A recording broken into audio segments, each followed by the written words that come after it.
Hi hello and welcome back to my channel. இன்றைக்கி Top Ramen வச்சு ஒரு Maggi recipe தான் பார்க்க போகிறோம். ஒரு நூடுல்ஸ் ரெசிபி தான் பார்க்க போகிறோம். எப்படி செய்யுதுன்னு பார்க்கலாமா? வாங்க வீடியோக்குள்ளே போகலாம். இந்த சேனலை இப்போ தான் ஃபஸ்ட் டைம் பார்க்குறீங்கன்னா மறக்காமல் சப்ஸ்கிரைப் பண்ணிக்கோங்க, லைக் அண்ட் கமெண்ட் ஷேர் பண்ணிக்கோங்க. வாங்க வீடியோக்குள்ளே போகலாம்.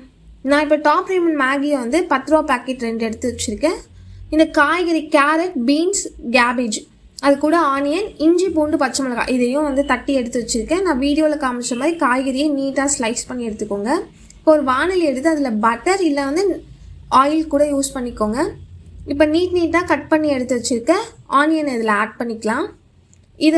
இது ஓரளவுக்கு வதங்கும் போது இடித்து எடுத்து வச்சுருக்க பூண்டு, பச்சை மிளகாய், இஞ்சி இது மூணுத்தையும் இடித்து எடுத்து வச்சுருக்கேன்.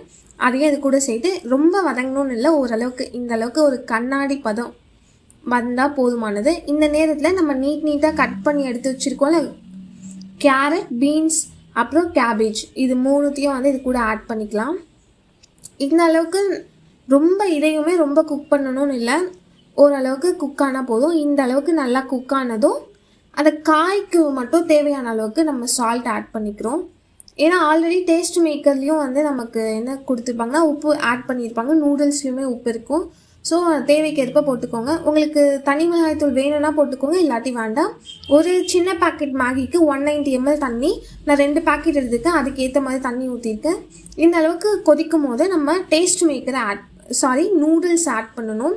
இது இன்னுமே கொஞ்சம் நல்லா கொதிக்கணும். இதை நீங்கள் எடுத்து பார்த்தீங்கன்னா அந்த கேரட் வந்து 2ஆக கட் ஆகும், அந்த அளவுக்கு அது குக் ஆனால் போதும்.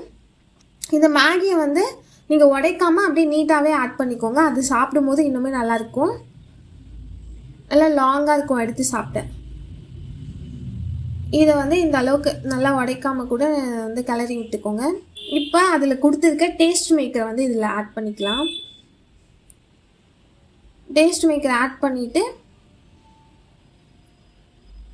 இதையும் இந்த அளவுக்கு நல்லா ஈவனாக ஸ்ப்ரெட் ஆகுற அளவுக்கு, அந்த டேஸ்ட் மேக்கரை ஆட் பண்ணல அது எல்லா இடத்துலையும் ஈவனாக ஸ்ப்ரெட் ஆகுற அளவுக்கு நம்ம கிளறி விட்டுக்கலாம். கிளறி விட்டுட்டு ஒரு 2லேருந்து 5 நிமிஷம் வந்து இது குக் ஆனால் போதும். அப்படி இல்லாட்டி நல்லா தண்ணி இந்த அளவுக்கு வற்றி வரணும். இதில் கொஞ்சம் தண்ணி இருக்குது, நான் இன்னும் ஒரு வாட்டி கொஞ்சம் நேரம் வேக வச்சேன். கொஞ்சம் நேரம் தண்ணி சுண்டுற அளவுக்கு வேக வச்சு இந்த கன்சிஸ்டன்சிக்கு எடுத்துக்கிட்டேன். இந்த கன்சிஸ்டன்சியில் சாப்பிடும்போது நல்லாயிருக்கும். அது ரொம்ப கட்டியானாலுமே சாப்பிட நல்லா இருக்காது. அதே மாதிரி மேகியை வந்து ஒன்ஸ் இன் அ வைல், அதாவது ஒரு மந்த்லி ஒன்ஸ் சாப்பிட்றது நல்லது, சும்மாவும் சாப்பிடக்கூடாது.